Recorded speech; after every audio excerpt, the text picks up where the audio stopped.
गीता में अर्जुन को स्वयं भगवान कह रहे हैं कि उस परमेश्वर की शरण में जा, उसके लिए उन संतों के पास जा जो तत्वदर्शी हो। इसी प्रकार हजरत मोहम्मद को उनका अल्लाह कह रहा है कि कोई और पूर्ण परमात्मा है। उसको पाने के लिए उन तत्वदर्शी संत की तलाश कर। वो प्रभु कौन है, ये जानने के लिए कृपया अवश्य सुनिए जगत गुरु तत्वदर्शी संत रामपाल जी महाराज के अमृत वचन। तो अब ये शीघ्र ही बहुत विस्तार में हो जाएगा अपना ये मार्ग, और सभी को सुख होगा। इसी मार्ग से ये सब हमारे जो विकार दूर होंगे। माया जोड़न की होड़ जो लगी हुई है, जिसके कारण आदंधे हो लिए हम, आगा पीछा कुछ नहीं देख रहे, इससे वो शांत होगा एकदम। जैसे आग के ऊपर पानी गिर जाता है, इस ज्ञान से पूरे विश्व में इतनी शांति बन जाएगी, और इस ज्ञान के बिना और कोई विकल्प ही नहीं है। तो इसलिए इस दास का उद्देश्य है कि आपको इतना रंग दूं कि चाहे आपके सामने कोई आके खड़ा हो जा, आप इस ज्ञान में मारने उससे हार नहीं मान सकते। उसको झुका के छोड़ोगे, वो मानो चाहे ना मानो, लेकिन कुछ दिन के बाद उसको मानना भी पड़ेगा। अब देखिएगा गीता जी अध्याय नंबर 4 के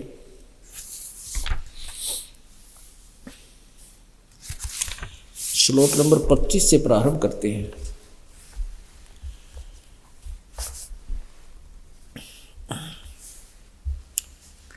ये 25वां श्लोक है। ये क्या बताते हैं कि दूसरे अपरे माने अन्य योगीजन, दूसरे योगीजन देवताओं के पूजन रूप यज्ञ माने धार्मिक अनुष्ठान का ही, धार्मिक क्रिया का ही भली भांति अनुष्ठान किया करते हैं। योग माने धार्मिक क्रियाएं, पूजाएं। अन्य योगीजन ब्रह्म अग्नौ, पर ब्रह्म नहीं, इस ब्रह्म की कठिन साधना करके उस अग्नि के अंदर अर्थात उसमें कष्ट उठाते हैं। यज्ञ के द्वारा ही आत्म रूप यज्ञ का हवन किया करते हैं। 26 में लिखा है कि अन्य योगीजन यानी कुछ भक्त श्रोत्र आंख कान मूंद के संयम रूप करते हैं। जैसे राधा स्वामी वाले बैठाया करो उकड़ू, आंख कान मूंद करके बैठ जाओ, उसमें भी हवन माने उसी में अपना जीवन व्यतीत करते हैं। और कुछ अन्य योगीजन शब्द आदि समस्त विषयों को इंद्रिय रूप अग्नि में हवन किया करते हैं, यानी साधना करते हैं। 27 में लिखा है दूसरे योगीजन इंद्रियों की संपूर्ण क्रियाओं को और प्राणों की समस्त क्रियाओं को ज्ञान से प्रकाशित आत्म संयम योग रूप अग्नि में हवन किया करते हैं। यानी अपने कुछ ऐसे करते हैं कि श्वास उश्वास बाहर जा रहा अंदर जा रहा, इसको देखते रहो, बस इतना ही काफ़ी है। ऐसी क्रिया बताते और करते हैं। दूसरे 28 में और कई द्रव्य संबंधी यज्ञ करने वाले हैं, यानी जो धर्म जो कितना भंडारा कर दिया, कितना गौशाला धर्मशाला बनवा दी, इस तरह के जो द्रव्य यानी धन से होते हैं जो धार्मिक अनुष्ठान वो करवाते हैं। और कुछ तपस्या ही करते रहते हैं, और कुछ दूसरे कितने ही ये योग रूप करने वाले हैं। ये योगासन वगैरह करते रहते हैं, योगासन जो बोलते हैं ना वो। और कुछ अहिंसावादी तीक्ष्ण व्रतों से युक्त यत्नशील पुरुष स्वाध्याय रूप ज्ञान यज्ञ करने वाले हैं। कुछ स्वाध्याय ही करते हैं, कुछ तीक्ष्ण अहिंसावादी व्रत जैसे मुंह पर पट्टी बांध के ये जैनी घुमा करे नंगे पैर, कुछ ऐसे ही लगे हुए हैं। 29 और 30 में कहा है दूसरे कितने ही योगीजन अपान वायु में प्राण वायु को हवन करते हैं। ये श्वास उश्वास करके सूक्ष्म यानी प्राणायाम करते रहते हैं। और कुछ योगीजन प्राण वायु में अपान वायु को हवन करते हैं। ये हठ योग करके श्वास को रोक रख के सूक्ष्म स्थिति बना देते हैं अपने श्वासों की। अन्य कितने ही नियमित आहार करने वाले हैं। कुछ प्राणायाम प्राण पुरुष प्राण और अपान की गति को रोक कर प्राणों को ये प्राणायाम आदि करते रहते हैं। प्राणायाम हवन किया करते हैं। ये सभी साधक यज्ञों द्वारा पापों का नाश कर देने वाले यज्ञों को जानने वाले हैं। इसका अर्थ ये है कि ये सभी इन साधनों से समझते हैं कि हमारा पाप नाश हो रहे हैं, सही साधना कर रहे हैं। 31वें अर्थ का अर्थ है यज्ञ से बचे हुए अमृत का अनुभव करने वाले योगीजन, यानी शास्त्र अनुकूल साधना करने वाले साधक सनातन परम ब्रह्म, सनातन ब्रह्म यान्ति। सनातन ब्रह्म माने ब्रह्म, यानी अविनाशी परमात्मा को प्राप्त होते हैं। आप संस्कृत पढ़िए, इन ठेका ले रखा था और जानेगा, ये परब्रह्म कर दिया नहीं। सनातनम ब्रह्म यान्ति, वो तत्व ब्रह्म कहो, परम अक्षर ब्रह्म कहो, उसको प्राप्त होते हैं जो यज्ञ से बचे हुए अमृत का अनुभव करने वाले। ये आगे दिखाएंगे गीता जी में, इसका 3रे अध्याय में आपको दिखाएंगे ये क्या अर्थ बनता है। यानी इसका अर्थ है शास्त्र अनुकूल साधना जो करते हैं, सनातन ब्रह्म यानी अविनाशी परमात्मा को प्राप्त होते हैं।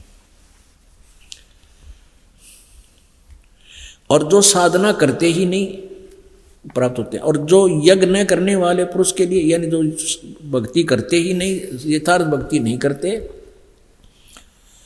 तो मनुष्य लोक में भी सुख नहीं तो परलोक में कैसे सुखदायक हो सकता है। ये तो 31 तक हो गया। अब 32 में स्पष्ट किया है, अध्याय नंबर 4 के श्लोक नंबर 32 में, इस प्रकार के और भी बहुत तरह के यज्ञ, बहुविधा यज्ञ, बहुत प्रकार के यज्ञ ब्रह्मण मुखे, ये शब्द है जाए ने गड़बड़ कर दी। ब्रह्मण मुखे, यहाँ ब्रह्मण का अर्थ कर दिया वेद की, मुखे माने वाणी में। अरे वेद की वाणी की होती, वेद तो आप पे वाणी है वो।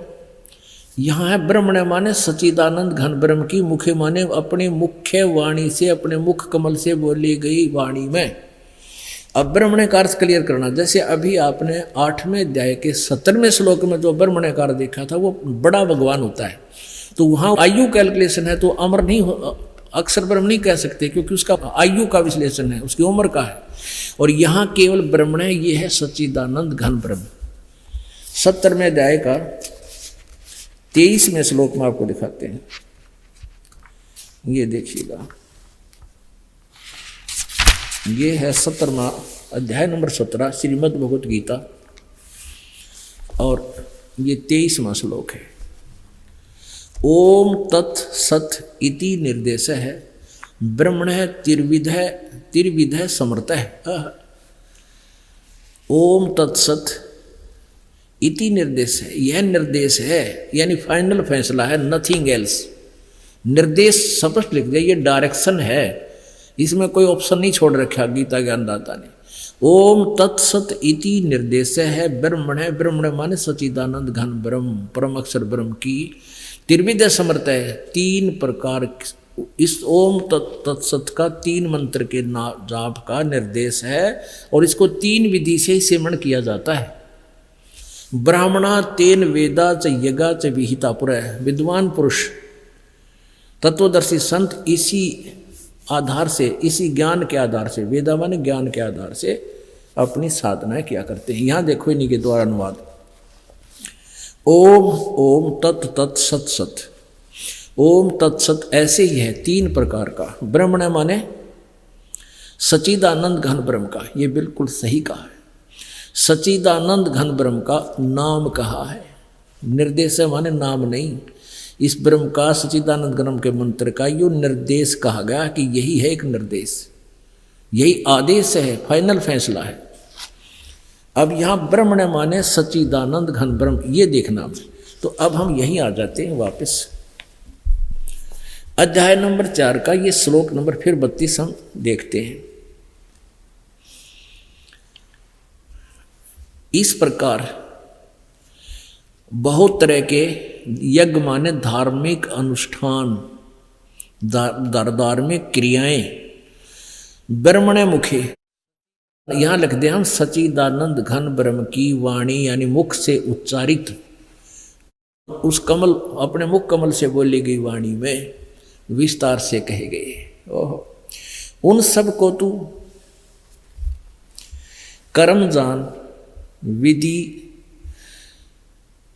मन इंद्रियां और शारीरिक क्रियाएं द्वारा संपन्न होने वाले जान, यानी कर्म जान का अर्थ है काम करते करते जो साधनाएं हम हठ योग ना करके अपना सिंपल वे में, यानी कर्म योग करते हुए, कर्म योग के आधार हठ योग से नहीं करने से होने वाले संपन्न होने वाली जान, इस प्रकार तत्व से जानकर उनके अनुष्ठान द्वारा जो सच्चिदानंद घन ब्रह्म की वाणी में कहे गए उसके द्वारा, उस साधना के द्वारा तू कर्म बंधन से सर्वथा मुक्त हो जाएगा, यानी कर्मों के बंधन से, जन्म मृत्यु के संकट झंझट से पूर्ण रूप से मुक्त हो जाएगा।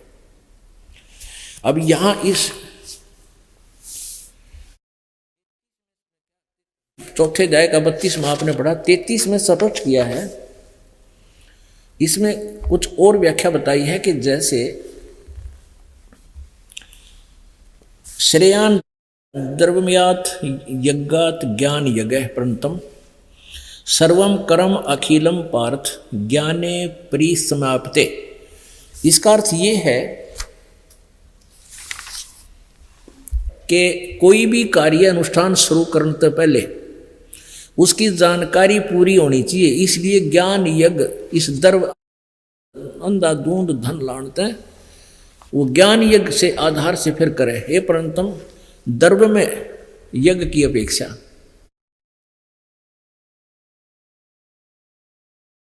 हे परंतम अर्जुन द्रव्य में यानी बे मतलब धन लान की अपेक्षा ज्ञान यज्ञ अत्यंत श्रेष्ठ है। यानी पहले न्यू तो देख ले, तू जो कोई पैसा 2 पैसे लान जा रहा है कि तो मंदिर का लठ डुबा दे, क्या फायदा हो धन लान का, वो पाप और हो गया।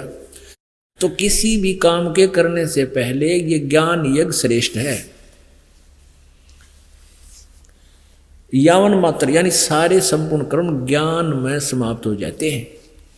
अब सच्चिदानंद घन ब्रह्म की वाणी में द्रव्य में यज्ञ से, यानी धार्मिक क्रियाएं जो धन ला के करते हैं, कोई कितना भंडारे करवा देता है, कितना कोई घाट बनवा देता है, किसी ने धर्मशाला बनवा दी, कितना मंदिर का लठ कटवा दिया, मंदिर बनवा दिया। तो कहते ये जो अंधाधु बिना ज्ञान के तुम धन व्यय कर रहे हो, इससे ज्ञान यज्ञ श्रेष्ठ है। ये ज्ञान यज्ञ हो रहा है, तत्व ज्ञान जो संप्रचार किया जा रहा है, पहले ज्ञान यज्ञ, उस ज्ञान ने समझो और उस ज्ञान के अंदर फिर ये अन्य जो सब कर्म उसमें समाप्त हो जाते हैं, जो तुम इधर उधर और अनुष्ठान करते हो और तरह की क्रियाएं करते हो, वो उस तत्व ज्ञान में समाप्त हो जाएंगे जो सच्चिदानंद घन ब्रह्म की वाणी के आधार से ज्ञान प्राप्त होगा। फिर वो ज्ञान कहाँ मिलेगा? गीता जी अध्याय नंबर 4 का श्लोक नंबर 25 से लेकर 33 तक आपको विश्लेषण कर दिया, इसका अनुवाद कर दिया। अब 34 में निर्णय दिया है कि उस तत्व ज्ञान को जो चौथे अध्याय के 32वें श्लोक में कहा है,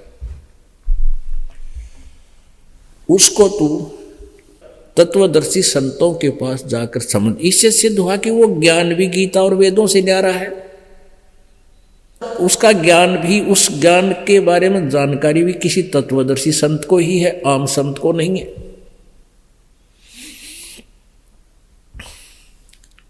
तो उस ज्ञान को तू तत्वदर्शी संतों के पास जाकर समझ, उनको दंडवत प्रणाम करने से, लंबा लेट के और विनम्रता पूर्वक प्रश्न करने से, अपने आत्माओं जैसे आप किसी व्यक्ति के पास जाते हैं पड़ोस में और उससे कोई वस्तु उधारी मांगना चाहते हैं, तो पहले जाओगे, औपचारिकता करोगे, प्यार से बैठोगे, बतलाओगे, कुशल मंगल पूछोगे, फिर उस वस्तु की डिमांड करोगे। तो आपकी विनम्रता, शिष्टाचार को देखकर वो व्यक्ति अपनी वस्तु को आपको दे देगा। अगर आप जाते सीधे नहीं कहोगे वो वस्तु देनी है कि नहीं देनी तने, तो होगी तो भी नाट जाएगा, अब हमारी खराब हो रही है, जा अपना काम कर। तो हमने लेना एक अनमोल मार्ग भगवान से, परमात्मा का मार्ग प्राप्त करना संत से, तो उसके लिए बहुत ही विनम्रता, निष्कपटता, क्योंकि वह वस्तु फिर काम भी उस समय करेगी, छल कपट से नहीं, विनम्र भाव से समर्पित होकर के फिर उससे प्रार्थना करे, तब वो तत्वदर्शी संत तुझे उस परमात्म तत्व का ज्ञान कराएंगे। ये देखिएगा अध्याय नंबर 4 श्रीमद् भगवत गीता, और ये श्लोक नंबर 34। उस ज्ञान को जो चौथे अध्याय के 32वें श्लोक में कहा है, उस ज्ञान को तू तत्वदर्शी ज्ञानियों के पास जाकर समझ, उनको भली भांति दंडवत प्रणाम करने से, उनकी सेवा करने से और कपट छोड़कर सरलता पूर्वक प्रसन्न करने से वे परमात्म तत्व को भली भांति जानने वाले ज्ञानी महात्मा तुझे तत्व ज्ञान का उपदेश करेंगे। आगे 35 में कमाल कर रखा फिर, जिसको जानकर, उस तत्व ज्ञान को जानकर तो फिर इस प्रकार मोह को नहीं प्राप्त होगा। हे अर्जुन, जिस ज्ञान के द्वारा संपूर्ण प्राणियों को, भूतों को, प्राणियों को निशेष भाव से पहले अपने में और पीछे मुझ में देखेगा, सच्चिदानंद नहीं, मई माने मुझ में देखेगा। फिर आगे लिखा है 36 में, यदि तू सब पापियों से भी अधिक पाप करने वाला है, तो भी तू ज्ञान रूप नौका द्वारा निसंदेह संपूर्ण पाप समुद्र से भली भांति तर जाएगा। सारा बता, जैसे ईंधन, कितना ईंधन उसमें अग्नि भस्म करके राख कर देती है। अब इसका क्या अर्थ है? इसका ये अर्थ कहा कि जब तू तत्वदर्शी संत के पास जाएगा, तत्व ज्ञान तुझे प्राप्त हो जाएगा, फिर पहले तो तू अपने आप में देखेगा मैं क्यों फंस गया इस काल का, और फिर तू नो देखेगा ये सब प्राणी मेरे अंदर है, मेरे अंतर्गत आएगी, सारे काल का फंस रहे हैं। फिर तेरी घिघी बन जाएगी, तुझे फिर सही पता लगेगा, फिर तू भक्ति कर लेगा। अब गीता जी अध्याय नंबर 15 के श्लोक नंबर 1 में कहा है कि उस तत्वदर्शी संत की पहचान क्या है,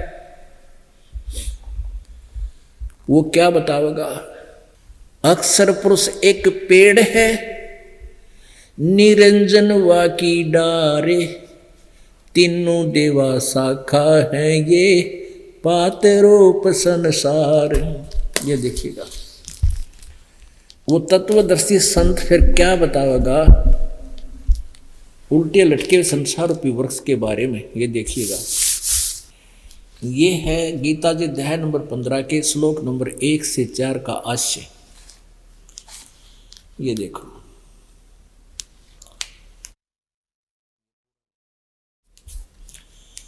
अक्षर पुरुष एक पेड़ है। अब जो जड़ जमीन से बाहर दिखाई देता उसको हम पेड़ बोलते हैं, टरी। ये स्थिति समझो।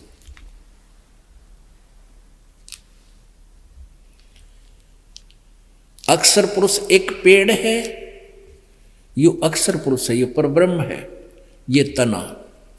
और निरंजन वा की डारे, ये ब्रह्म है, अक्षर पुरुष। तीनों देवा शाखा है, ये पात रूप संसार। हे परमात्मा, कबीर परमेश्वर जी ने 600 वर्ष पहले बताया था, कबीर अक्षर पुरुष एक पेड़ है, और ये ज्योति निरंजन काल वा की डार, और तीनों देवा शाखा है, ये पात रूप संसार। ओहो, गीता जी का 1 से 4 ये स्पष्ट कर दिया कि वो तत्वदर्शी संत होगा जो इस उल्टे लटके हुए संसार रूपी वृक्ष के बारे में विभाग सहित बतावेगा। अक्षर पुरुष एक पेड़ है, ये जड़ छोड़ दो नीचे, ये परम अक्षर ब्रह्म है, गीता जी अध्याय नंबर 15 के श्लोक नंबर 16-17 में को क्लियर करने के लिए वो तीनों लोकों में प्रवेश करके सबका धारण पोषण करता है, उसके लिए ये सब भूमिका बनाई जा रही है। ये तना है, ये अक्षर पुरुष है, और ये क्षर पुरुष उस ये डार है, ज्योति निरंजन है। इसके आगे 3 शाखाएं हैं, रजगुण ब्रह्मा जी, सतगुण विष्णु जी, तमगुण शिव जी। और हम फिर आगे आप और हम जी यहाँ पात रूप संसार है। अब इस संसार रूपी इस वृक्ष को आहार कहाँ से मिलता है, इसकी परवरिश कहाँ से होती है? सभी की, इसकी भी, इस यानी ब्रह्म अक्षर पुरुष की भी, क्षर पुरुष की भी, और ब्रह्मा विष्णु महेश की भी, और हमारी भी, तीनों लोकों में प्रवेश करके ये है वो परम अक्षर ब्रह्म जो छुपा हुआ है, जो प्रोक्ष है। ये है पूर्ण ब्रह्म परमेश्वर।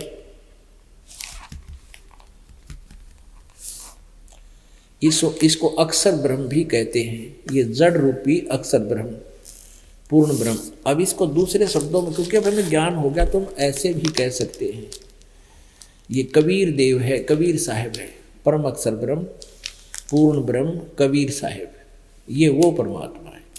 लेकिन हम इसको जब तक सदग्रंथ गीता जी समझाते हैं इसलिए यहाँ से ले रहे हैं। तो अक्षर पुरुष तो ये हो गया, ये परम अक्षर पुरुष है, परम अक्षर ब्रह्म है। गीता जी अध्याय नंबर 15 के, गीता जी अध्याय नंबर 8 के श्लोक नंबर 3 में जिसका उत्तर दिया है 1 के प्रश्न का, तो परम अक्षर ब्रह्म है। ये गीता जी अध्याय नंबर 15 के,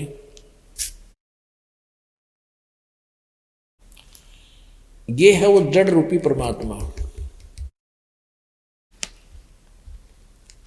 ये अब इससे सभी को आहार मिलता है। ये लोक त्रयम् आविश्य विभर्ति, जो तीनों लोकों में प्रवेश करके सबका धारण पोषण करता है। इसका भी धारण पोषण जड़ से, अक्षर पुरुष का भी, क्षर पुरुष का, ब्रह्म का भी, और ब्रह्मा विष्णु महेश का रूपी शाखाओं का भी, और हम सभी का भी। ये उसी परमात्मा से सबका धारण पोषण होता है।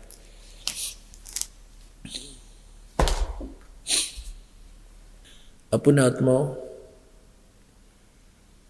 ये वो सदग्रंथ है जिसको पवित्र हिंदू धर्म के पुण्य आत्माएं शिरोधार्य मानते हैं, और वास्तव में ये ग्रंथ बहुत ही उत्तम और निर्णायक ज्ञान युक्त है। सिस्टेमेटिकली ज्ञान है इसके अंदर। तो अब हम, ये वो परमात्मा है जो तीनों लोकों में प्रवेश करके सबका धारण पोषण करता है। अब रजगुण ब्रह्मा जी, सतगुण विष्णु जी, तमगुण शिव जी रूपी शाखा है। क्योंकि ये कोड वर्ड ज्यादा है गीता जी में, इसको हमने और सदग्रंथों के सहयोग से इसका अनुवाद करना पड़ेगा। रजगुण ब्रह्मा है, सतगुण विष्णु, तमगुण शिव जी। ये सिद्ध करने के लिए आप पहले श्री देवी भागवत देखिएगा। और ब्रह्मा विष्णु महेश नासवान हैं, इनके जन्म मृत्यु भी होती है। इनकी माता दुर्गा है और पिता इनका काल है, ज्योति निरंजन है।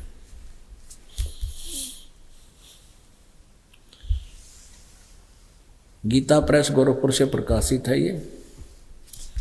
और इसके कौन हैं?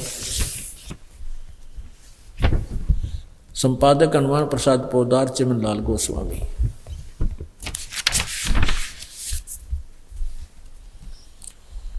प्रकाशक एवं मुद्रक हैं गीता प्रेस गोरखपुर, गोविंद भवन कार्यालय कोलकाता का संस्थान। ये इनके फैक्स और फोन नंबर है। इसके 123 पृष्ठ पर बहुत कुछ कंसेप्ट क्लियर हो जाता है कुछ ही पंक्तियों में।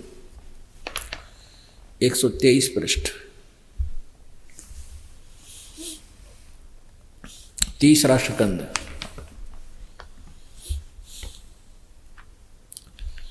अब यहाँ ये भगवान विष्णु जी अपनी माता दुर्गा की महिमा गाते हैं, स्तुति करें। तुम शुद्ध स्वरूपा हो, ये सारा संसार तुम्हीं से उद्भासित हो रहा है। मैं ब्रह्मा और शंकर हम सभी तुम्हारी कृपा से विद्यमान हमारा आविर्भाव माने जन्म, तिरोभाव माने मृत्यु हुआ करता है।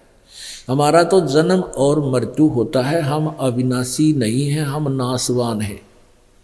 जन्मते और मरते हैं, इसका अर्थ ये है।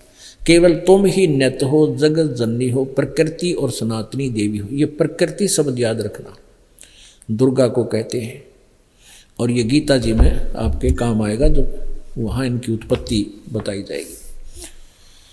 भगवान शंकर बोले, देवी यदि महाभाग विष्णु तुम्ही से प्रकट हैं तो उनके बाद उत्पन्न होने वाले ब्रह्मा भी तुम्हारे बालक हुए।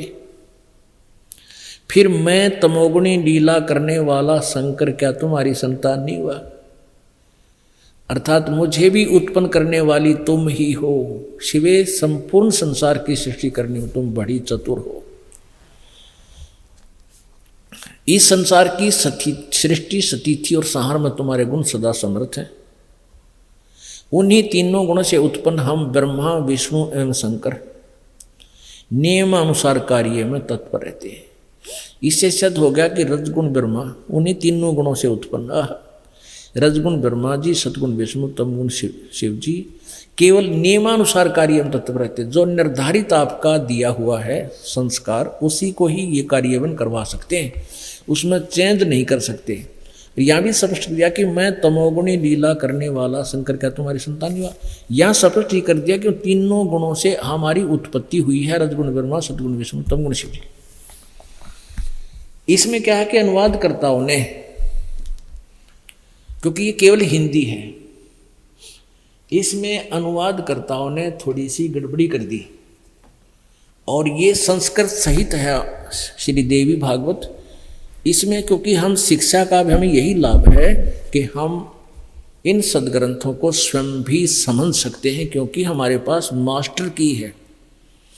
ये सृष्टि रचना रूपी जो ज्ञान है, सृष्टि की रचना, ये मास्टर की है। ये हमें परमात्मा ने दे दी, तो सब सदग्रंथ आसानी से समझे जा सकते हैं। अब देखना, ये है श्री देवी भागवत हिंदी टीका सहित, संस्कृत भी साथ है इसमें। भाग 1, ये 2 भागों में बना रखा है। ये कहाँ से प्रकाशित है? श्री अथ देवी भागवतम सभाष्टिकम सहमात्यम, खेमरा श्री कृष्ण दास प्रकाशन, बंबई 4 से। और यहां देखना, इसके तीसरे स्कंद में स्पष्ट है। अथ श्री मद देवी भागवते भाषा टीका युक्ते तृतीय स्कंद प्रारंभते। तीसरा स्कंद प्रारंभ होता है, यहां देखिएगा। अध्याय नंबर 5 का पृष्ठ नंबर 11 पे, तीसरे स्कंद में। और ये भाषा टीका तृतीय स्कंद अध्याय 5 में, ये हिंदी है। 7वां श्लोक यहां समाप्त हुआ, 8वां प्रारंभ होता है। शंकर भगवान कह रहे, हे माता, यदि हमारे ऊपर आप सदा दया युक्त हो, यानी आप हमारे पर दयालु हो, तो हमको तमोगुण में किस प्रकार प्रदान किया है। अब शंकर जी भी नहीं हो गए, आप एक तरफ तक हो, आप मुझे बहुत प्यारे हो पुत्र हो, और फिर इसे जुल्म हमसे करवा रहे हो।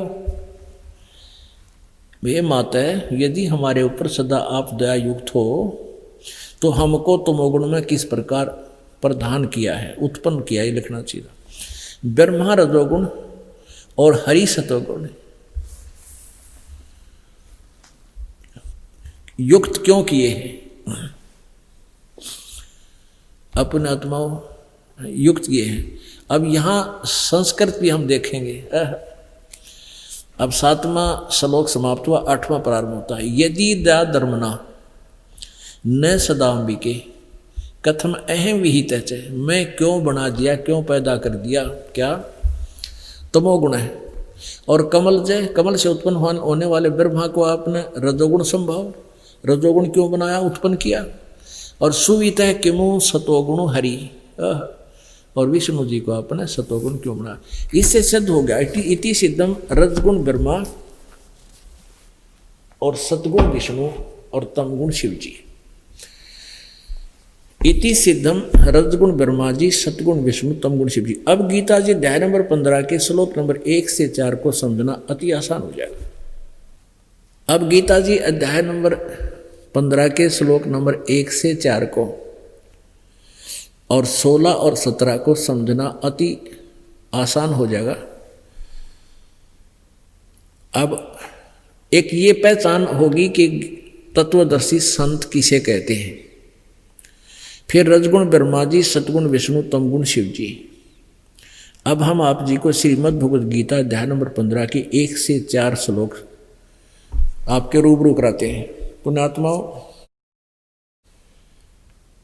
परमात्मा की जानकारी जब तक हमें सही नहीं होगी तो हम कभी भी डगमग हो जाएंगे और अपना काम बिगाड़ लेंगे। दास का उद्देश्य है कि आप जी को पहले इन प्रमाणों के साथ साथ दिखा कर इतना दृढ़ कर दूं कि विश्व का कोई व्यक्ति आपको यहां से दूर ना कर सके भगवान से, परमात्मा कबीर जी से। अन्यथा परमात्मा कबीर जी की वाणी में, गरीबदास साहिब जी की वाणी में, गरीबदास जी की वाणी में ऐसे बहुत सी प्यारी प्यारी व्याख्याएं हैं, वो भी सारा दिन रात सुनाई जा सकती हैं आपको, लेकिन वो मीठी गोली है क्योंकि कान का विषय है। मीठी यानी गाने बजाने ढंग से, उसके साथ साथ थोड़ा थोड़ा आपको यथार्थ ज्ञान दिया जाना चाहिए। अब हम ये दास भी कभी गाकर सुनाता है, वो तो ऐसे है जैसे पहली के बालक को, पहली प्रथम कक्षा के बच्चे को कहते हैं बोल A for apple, B for book.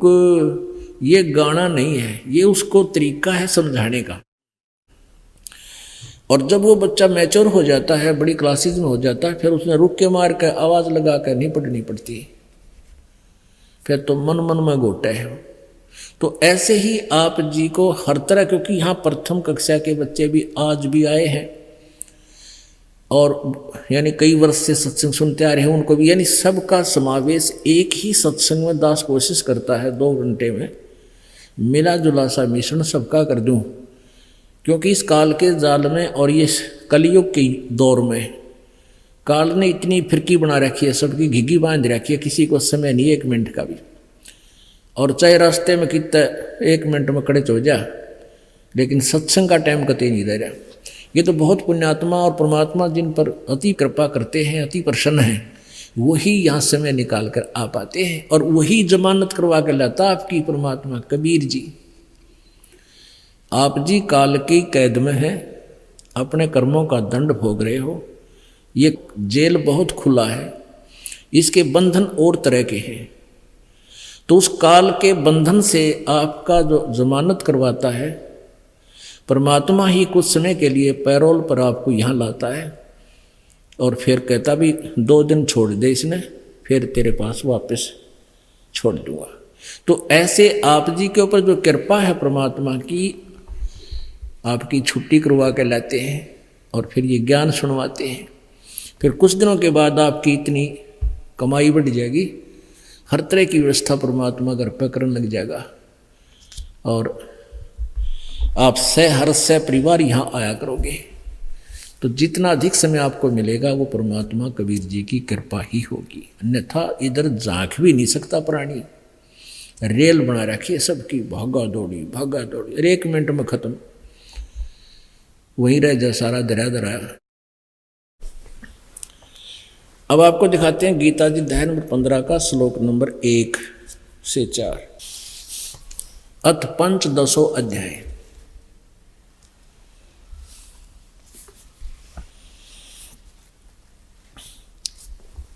ऊर्ध्व मूलम,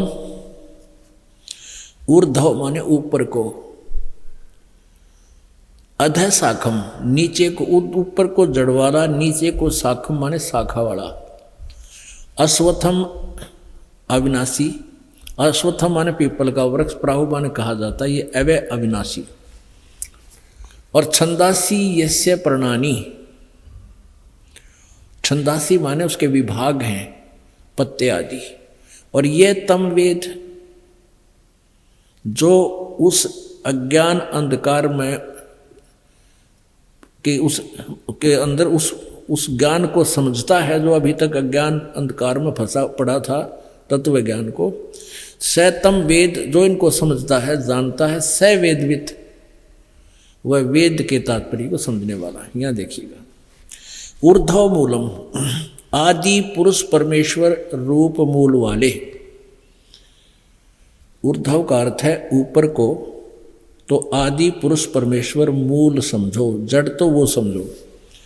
और अधः शाखम, इसने गलत अनुवाद किया है, अधः शाखम का अर्थ कर दिया ब्रह्मा रूप मुख्य शाखा वाले, नहीं।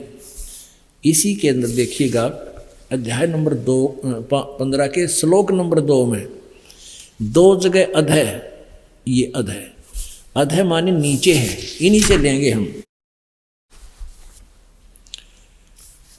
ये है अधः माने नीचे, अधः माने नीचे, तो यहाँ भी अधः माने हम नीचे ही लिख रहे हैं। ये तो विचलित हो जाते थे कि उनको ज्ञान नहीं था। ऊर्ध्व माने ऊपर को, मूल माने मूल जड़ वाला, यानी आदि पुरुष परमेश्वर पूर्ण परमात्मा, तो ये जड़ है इस संसार रूपी वृक्ष की। अधः शाखम, नीचे को शाखा वाले। इस पीपल के वृक्ष को अविनाशी कहते हैं।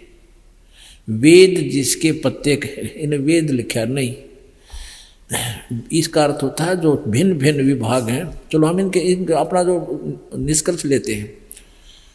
और उस संसार वृक्ष को जो व्यक्ति मूल सहित जड़ते लेकर पत्तों तक जानता है, तत्व से जानता है, वेदवित, स वेदवित, वह वेद के तात्पर्य को जानने वाला है, यानी वो तत्वदर्शी संत है। दूसरे में क्या लिखा है कि अधः च ऊर्ध्वम, ऊर्ध्वम परशुता तस्य शाखा गुण प्रवर्धा, विषय परवाला। अधः च मूलानी अनुसंतानी कर्मानुबंधनी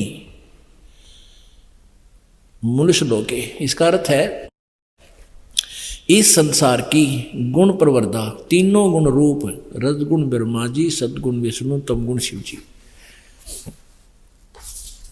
बढ़ी हुई, ये जल से नहीं बढ़ी हुई, विषय पर वाला, यानी यह है विषय विकारों की शाखाएं हैं। विषय भोग रूप कोपल वाली देवतर शाखा, विषय पर वाला यानी विषय विकारों की, ये समझो शाखाएं हैं। शाखा माने शाखाएं समझो, बस इतना ही और नहीं। अध नीचे और ऊपर, ये सर्वत्र नहीं, ऊपर और नीचे फैली हुई है। यानी ऊपर पृथ्वी लोक पर ज्ञान बोला जा रहा था, ऊपर स्वर्लोक में, नीचे पाताल लोक में। इन तीनों लोकों पर इस ब्रह्मा विष्णु महेश जी का एक एक विभाग है। रजगुण ब्रह्मा जी, विष्णु जी का सत, शिव जी का तमगुण, यानी ऊपर और नीचे ये फैली हुई है।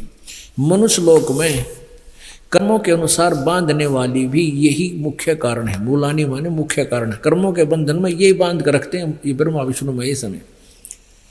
और नीचे और ऊपर ये व्याप्त है, सब नीचे और ऊपर सभी लोकों में नहीं, केवल व्याप्त हो रही है। अब तीसरे में क्या कहा है, इस संसार वृक्ष का स्वरूप जैसा कहा है वैसा यहां विचार काल में नहीं पाया जाता। गीता ज्ञान दाता कह रहा है कि जो मैं तुझे गीता जी का ज्ञान दे रहा हूं, अब तेरे मेरे डिस्कशन में मैं यथार्थ रूप से इस संसार रूपी वृक्ष के विषय में, ब्रह्मांडों की रचना के विषय में परिचित नहीं हूं। इस संसार का स्वरूप जैसा कहा है वैसा यहां विचार काल में, यानी तेरे और मेरे डिस्कशन में नहीं पाया जाता, क्योंकि न तो इसका आदि और न इसका अंत है, और न इसकी अच्छी प्रकार से स्थिति ही है, यानी मुझे पता नहीं इसका। इसलिए इस सुविरूढ़ मूलम, सुविरूढ़ मूलम, इस अति दृढ़ मूल वाले, यानी जो सतलोक है, जड़ रूपी जो स्थान है, परमात्मा है, वो तो अति दृढ़ है, वो अविनाशी है। संसार रूपी पीपल के वृक्ष को दृढ़ यानी संसार रूपी ब्रह्मांडों की रचना को दृढ़ असंग शस्त्रेण इन्होंने वैराग रूप शस्त्र द्वारा काट कर नहीं, उस तत्व ज्ञान रूपी शस्त्र द्वारा काट कर, अर्थात तत्व ज्ञान रूपी शस्त्र से उस ज्ञान को जीव इस गुत्थी को समझ कर काट कर। आप 15 में जाएगा चौथा श्लोक। उसके पश्चात उस परम पद परमेश्वर को भली भांति खोजना चाहिए जिसमें गए हुए पुरुष फिर लौटकर संसार में नहीं आते, यानी वो पूर्ण रूप से मुक्त हो जाते हैं, उनकी जन्म मृत्यु सदा के लिए समाप्त हो जाती। और जिस परमेश्वर से इस पुरातन संसार रूपी वृक्ष की परवर्ती विस्तार को प्राप्त हुई, अर्थात जिस परमात्मा ने इस संसार रूपी वृक्ष की रचना की है, जिस सर्व ब्रह्मांडों की रचना की है, और उस आद्यम पुरुषम उस आदि पुरुष परमेश्वर की नारायण की मैं शरण हूं, इस प्रकार दृढ़ निश्चय करके उसी परमेश्वर का ध्यान करना चाहिए। प्रपदे माने ध्यान करना चाहिए। 5वें में अब यहां तक हम स्पष्ट हो गए, यहां तक ये स्पष्ट हो गया कि गीता ज्ञानदाता अपने से अन्य परमात्मा के विषय बता रहा है, और वो कह रहा है कि संसार रूपी इस सृष्टि की रचना से मैं परिचित नहीं। उसके लिए तत्वदर्शी संत की खोज कर तत्वदर्शी संत की पहचान बता दी कि उल्टे लटके हुए संसार रूपी वृक्ष को जो उनके विभाग सहित बता होगा स वेदविद। अब कई भक्तात्मा कहते हैं कि इस दास के विषय में कि रामपाल तो जो है ना ब्रह्मा विष्णु महेश की पूजा करने को मना करता है। पुण्यात्माओं, इस दास के ज्ञान से तो परिचित नहीं होते, और ये ज्ञान ऐसा है कि एक तो दिन में समझ में आने वाला नहीं है।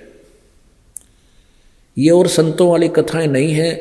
सुदामा कृष्ण की कथा सुना दी, कोई संतोषी माता की कथा सुना दी, 2 मिनट लगे सारे राजी, क्यों वो पहले उस रंग में रंगे हुए थे। नहीं, ये ज्ञान तो माइनस से स्टार्ट हुआ है, -0 गए हुए थे आप जी, और उससे ऊपर जाना 100 पे पहुंचाना है आपको, तो उसके लिए समय चाहिए। वो समय ना मिलने से वो ये सोचते हैं कि रामपाल तो जो है उनकी ब्रह्मा विष्णु महेश की जो है ना उनको हीन बताता है, उनको छोटे बताता है, उनकी पूजा छुड़वाता है। कभी नहीं। अब पहले तो हम पूजा की डेफिनेशन से परिचित नहीं। पुण्यात्मा, हमारा एक ये सह परिवार है, ब्रह्मा विष्णु महेश की सतिथि से आपका भी परिचित कराते हैं। उसके बाद ये उदाहरण देगा दास।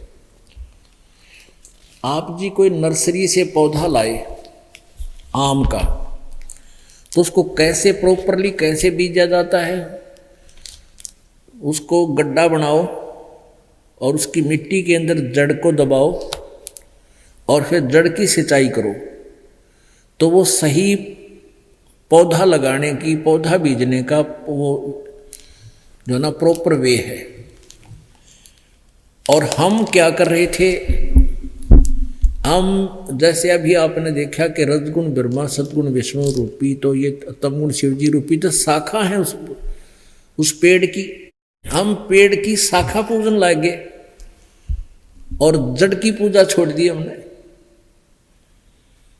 पूजा माने सेवा। ये देखिएगा, हम कैसे कर रहे थे। ये एक आम का पौधा लाए,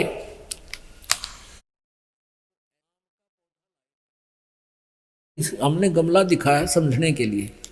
हम मान लीजिए इसको एक मिट्टी समझे, पृथ्वी में दबा दिया, मिट्टी में जड़ की तरफ से, और जड़ की पूजा शुरू की, सिंचाई शुरू की, तो पौधे को यहाँ से खुराक मिली। इसकी पूजा करने से ये सभी पूरा पौधा पेड़ बन गया। ये तना अक्षर पुरुष है, डार ये क्षर पुरुष ब्रह्म है, और ये तीनों देवा रूप, तीनों गुण रूपी शाखा रजगुण ब्रह्मा, सतगुण विष्णु, तमगुण शिव जी, ये शाखाएं हैं। अब यहां से खुराक चलेगी। ये लोग त्रयम आविश्य विवर्ती अवैश्वर, तीनों लोकों में प्रवेश करके यहाँ से खुराक चलेगी तना में, अक्षर पुरुष में, फिर क्षर पुरुष में, सर पुरुष में, सर पुरुष से फिर ये तीनों गुण रूपी रजगुण ब्रह्मा, सतगुण तमगुण, सतगुण विष्णु, तमगुण शिवजी रूपी शाखाओं में ये आहार गया। फिर ये पेड़ बना, फिर इन शाखाओं के फिर फल लगेंगे। ब्रह्मा विष्णु महेश रूपी शाखाएं ही हमें फल देंगी, लेकिन देंगे कब? जब हम मूल मालिक की पूर्ण परमात्मा की पूजा करेंगे। ये हमारी शास्त्र अनुसार साधना होगी। शास्त्र विधि को त्याग कर मनमानी पूजा करना व्यर्थ होता है। शास्त्र अनुकूल साधना अर्थात सीधा बीजा हुआ भक्ति रूपी पौधा ये। और हम क्या कर रहे थे?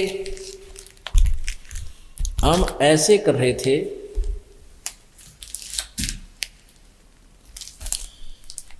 हम ऐसे कर रहे थे, हम ऐसे कर रहे थे। हम ब्रह्मा विष्णु महेश की पूजा कर रहे थे और मूल मालिक को जड़ की पूजा नहीं कर रहे थे। तो हमारा भक्ति रूपी पौधा सूख गया, हमारे ऊपर कष्ट पे कष्ट आने लगे, हम महादुखी हो गए और जिस कारण से हम नास्तिक होते जा रहे थे। और जब हम इसको ऐसे बीज लेंगे, ये है शास्त्र अनुकूल साधना। एक साधे सब सदे, सब साधे सब जावे, माली सिंचे मूल को, फले फूले गाय। एक साधे, जड़ की साधना करने से, पूजा करने से सबकी साधना होगी। और हम सबकी साधना कर रहे थे, इस साधना से हमारा सारी भक्ति नष्ट होगी। शास्त्र विरुद्ध साधना है ये, शास्त्र विरुद्ध साधना, उल्टा बीजा हुआ भक्ति रूपी पौधा। हम ऐसे कर रहे थे, हम भक्ति मार्ग में इतने अनजान बालक हैं, हम साधना ही, हम उल्टा पौधा बीजे बैठे थे। अब दास ये कहता है कि ऐसे नहीं, ऐसे कर लो। तो ब्रह्मा विष्णु महेश की पूजा छोड़ने को नहीं कहा, ये तो हमें फल देंगे। ब्रह्मा विष्णु महेश तो यहाँ के प्रबंधक हैं। हमारा जो कर्म बनेगा, अच्छा कर, सही शास्त्रों को साधना का जो कर्म बनेगा, फल तो इन्होंने देना है। तो कोई इतना मूर्ख कौन होगा? इनका टहनिया काट दो, पेड़ की जड़ की पूजा करो, इनके लिए सारा कुछ हो। ये फिर ये जो ऐसी साधना होगी, ये बिना मांगे आपको फल देंगे। एक साधे सब सदे, सब साधे सब जावे, माली सिंचे मूल को, ये फले फूले गाय। अपने आत्माओं, इसी के साथ थोड़ा सा और लिंक बनता है। फिर पवित्र श्रीमद् भगवद गीता का जो आज का प्रकरण आपका बिल्कुल हृदय में समा जाएगा। अभी आपने देखा कि जड़ की पूजा करने से, शास्त्रानुकूल साधना करने से, उस परम अक्षर ब्रह्म को इष्ट रूप में मानकर उसके आधारित हो जाने से जो हम क्रिया साधनाएं करते हैं शास्त्रानुकूल, उनसे हमारे पुण्य बनने से हमारा जो डिपॉजिट है, हमारा पुण्य है, ब्रह्मा विष्णु महेश जी के पास चला जाता है। और फिर ये हमारे जो किए हुए शुभ शास्त्रानुकूल साधना के कर्म को, कर्म का फल यही देंगे। जैसा किया है वैसा ही फल ये भगवान देते हैं, उसमें ये परिवर्तन नहीं कर सकते। परिवर्तन पूर्ण परमात्मा परम अक्षर ब्रह्म ही कर सकता है। और उसकी विधि ये बताई जा रहा है कि अब हम ये साधना करेंगे तो हमारा पौधा हरा भरा होगा। ब्रह्मा विष्णु महेश के पास इतना हमारा संचित धन हो जाएगा पुण्य का, वो अपने आप आपको सुविधा देनी प्रारंभ कर देंगे, बिना मांगे देंगे। अब देखना, गीता जी अध्याय नंबर 3 के श्लोक नंबर 10 से लेकर 15 तक आपको समझाते हैं, दिखाते हैं, रूबरू करते हैं। अध्याय नंबर गीता जी अध्याय नंबर 3 का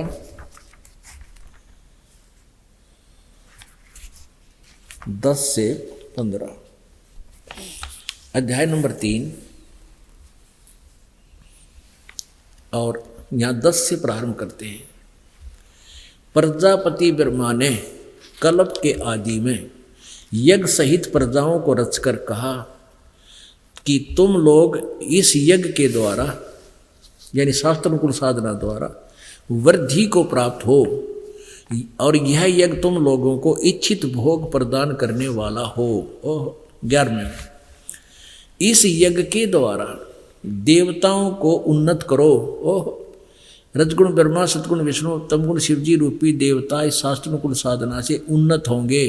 ये बड़ी टहनी बन जाएंगी, बड़ा पेड़ बन जाएगा और वो देवता तुम लोगों को उन्नत करेंगे, फिर वो तुम्हें फल देंगे। इस प्रकार निस्वार्थ भाव से एक दूसरे को उन्नत करते हुए तुम लोग परम कल्याण को प्राप्त हो जाओगे। 12वें देख कितना अच्छा कहा है। यज्ञ के द्वारा बढ़ाए हुए देवता उस शास्त्रानुकूल साधना से जो ब्रह्मा विष्णु महेश रूपी टहनियाँ पूरी बड़ी बड़ी शाखाएं बन जाएंगी, वो देवता तुम लोगों को बिना मांगे ही इच्छित भोग निश्चय ही देते रहेंगे। बिना मांगे देंगे वो। फिर यज्ञ के द्वारा बढ़ाए हुए देवता शास्त्रानुकूल साधना से की हुई जो भक्ति, उससे ब्रह्मा विष्णु महेश रूपी टहनियाँ बड़ी हो जाएंगी, वो फल देने लग जाएंगी। बिना मांगे ही इच्छित भोग निश्चय ही देते रहेंगे। और उन देवताओं के द्वारा दिए हुए भोगों को जो पुरुष उनको बिना दिए अर्थात दान धर्म नहीं करता, स्वयं ही भोगता है, तो वो तो चोर है। जो धार्मिक अनुष्ठान नहीं करता, यज्ञ आदि पाठ आदि नहीं करवाता, दान नहीं करता, वो तो चोर है। जो भगवान ने तुम्हें धन दिया उसमें से नहीं दान करता, वो चोर है। अब 13वें में क्या कहा है? यज्ञ से बचे हुए अध्याय नंबर 3 का श्रीमद् भगवद गीता अध्याय नंबर 3 का 13वां श्लोक है। यज्ञ से बचे हुए अन्न को खाने वाले श्रेष्ठ पुरुष। गीता जी अध्याय नंबर 4 के श्लोक नंबर जो 31 में आपने पढ़ा उसका आशय है ये। यज्ञ से बचे हुए अन्न को खाने वाले श्रेष्ठ पुरुष सब पापों से मुक्त हो जाते हैं। यानी शास्त्रानुकूल साधना करते हुए पूर्ण परमात्मा को भोग लगाने के बाद जो प्रसाद बचता है हम आपको बांटते हैं, वो है यज्ञ से बचा हुआ शेष अन्न। यज्ञ से बचे हुए अन्न को खाने वाले श्रेष्ठ पुरुष संत सभी पापों से मुक्त हो जाते हैं। और जो पापी लोग अपना शरीर पोषण करने के लिए ही पकाते हैं, वे तो पाप को खाते हैं। और देखो 14 और 15 में कमाल कर रखा है। यज्ञ यहाँ क्या लिखा है 14 और 15 में? संपूर्ण प्राणी अन्न से उत्पन्न होते हैं। अन्न की उत्पत्ति वृष्टि यानी वर्षा से होती है। वृष्टि यज्ञ से होती है। और यज्ञ में धार्मिक अनुष्ठानों से, हवन आदि करने से, और यज्ञ विहित कर्मों से, कर्म सम उद्भवम यानी शास्त्र अनुकूल साधना रूपी कर्मों से होती हैं। यज्ञ श्रेष्ठ संपन्न होती हैं। और कर्म को तू अब काल के लोक में आए तो हमने कर्म करने पड़े, तो कर्म को तू ब्रह्मोद्भवम, इन्होंने ब्रह्म का अर्थ वेद कर दिया, ये गलत कर दिया। ये कर्म ब्रह्म से उत्पन्न हुए। काल के लोक में आए तो हमने ये कर्म करके धंधा करके अपने पुण्य भी करने पड़े और पेट के लिए करना पड़ा। सतलोक में हम निष्कर्म में मुक्ति प्राप्त थी, वह बिना किए सब कुछ मिल रहा था। यहाँ कर्म, अब कर्म वेद से उत्पन्न हुए, और वेद से नहीं, ये कर्म ब्रह्म से उत्पन्न हुए, इस काल के द्वारा लगाए गए कर्म। और ब्रह्म की उत्पत्ति यहाँ वेद गलत कर दिया इन्होंने। ब्रह्म को अक्षरम उद्भवम अविनाशी परमात्मा से उत्पन्न हुआ जान। यहाँ अक्षर का अर्थ है अविनाशी, वो परम अक्षर ब्रह्म की तरफ संकेत है। इस ब्रह्म की उत्पत्ति परम अक्षर ब्रह्म यानी सत्य पुरुष से हुई है। उत्पन्न हुआ जान, और इससे सिद्ध होता है कि सर्वगतम ब्रह्म, वो वासुदेव यानी सबके ऊपर जिसकी सत्ता है, वो सर्वगतम माने सर्वव्यापी, ब्रह्म माने ब्रह्म यानी ब्रह्म तो ये काल जो है ये तो 21 ब्रह्मांड में व्यापक है, और ये परब्रह्म है, ये 7 संग ब्रह्मांड तक व्यापक है। लेकिन पूर्ण ब्रह्म वो सर्वव्यापी है, वो सर्वगतम ब्रह्म परम अक्षर परमात्मा। हाँ, ये अनुवाद सही है इनका। परम अक्षर परमात्मा सदा ही यज्ञ में प्रतिष्ठित है। धार्मिक अनुष्ठानों में वही एक हमारा पूज्य है, वो हमारा इष्ट होना चाहिए। उसी को इष्ट मानकर जो साधनाएं की जाती हैं उससे फिर ये सब लाभ हमें होता है। अपने आत्माओं,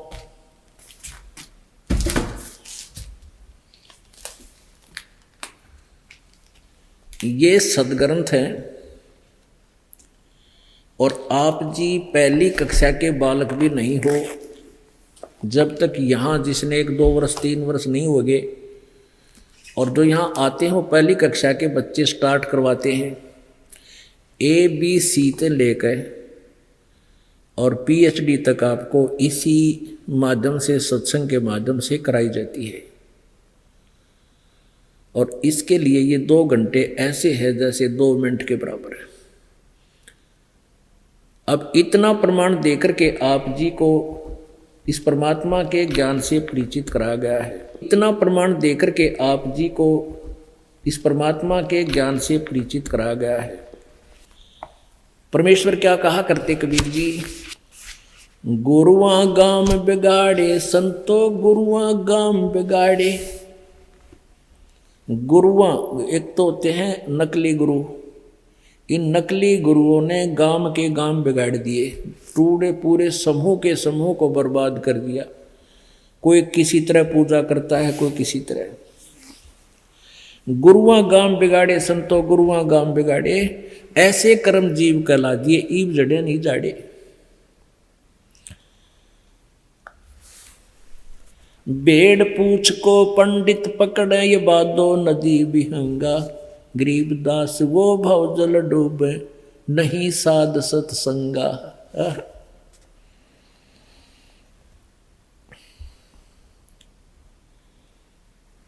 अब जैसे भादव के अंदर बहुत वर्षा होती है, और भादव के अंदर नदी दरियाएं बहुत उमड़ कर चलती हैं, और उससे पार जाने की कोई प्रार्थना करता है, कोई साधन पता करता है, और उसको कोई व्यक्ति कहे कि ये भेड़ की पूंछ पकड़ के और दरिया में प्रवेश हो जा, ये तुझे पार कर देगी। दोनों डूबेंगे 2 फुट जाते ही। तो अभी तक जो साधनाएं हम कर रहे थे वो भेड़ की पूंछ पकड़ रहे थे, और अब हमें दरिया से पार होने का एक इंजन वाली नौका मिल गई, और वो पार कर देगी। यानी ये सही मंत्र, सही साधना हमें अप्राप्त होगी। भेड़ पूछ को पंडित पकड़े, ये बादो नदी बिहंगा। गरीबदास वो भव जल डूबे, नहीं साध सत्संगा। वही इस संसार रूपी सागर में जन्म और मृत्यु के चक्कर में रह जाते हैं, जिनको संतों का संग नहीं मिलता, जिनको सही संत नहीं मिलते। कबीर इस संसार को समझाऊं कै बारे, ये पूछ पकड़ के भेड़ की ही उतरा चावे पारे। यानी एक इस सत साधना के अतिरिक्त जो भी हम साधना करते थे या करते हैं, ये अन्य भक्त वो ऐसा कर रहे हैं, भेड़ की पूंछ पकड़े बैठे हैं और दरिया से पार जाने की चेष्टा कर रहे हैं।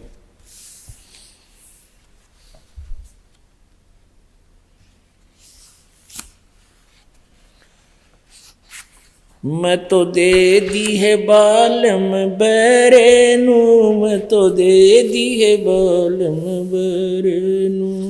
तो दे दी है बालम, बरेनू में तो दे दी है बालम बरेनू।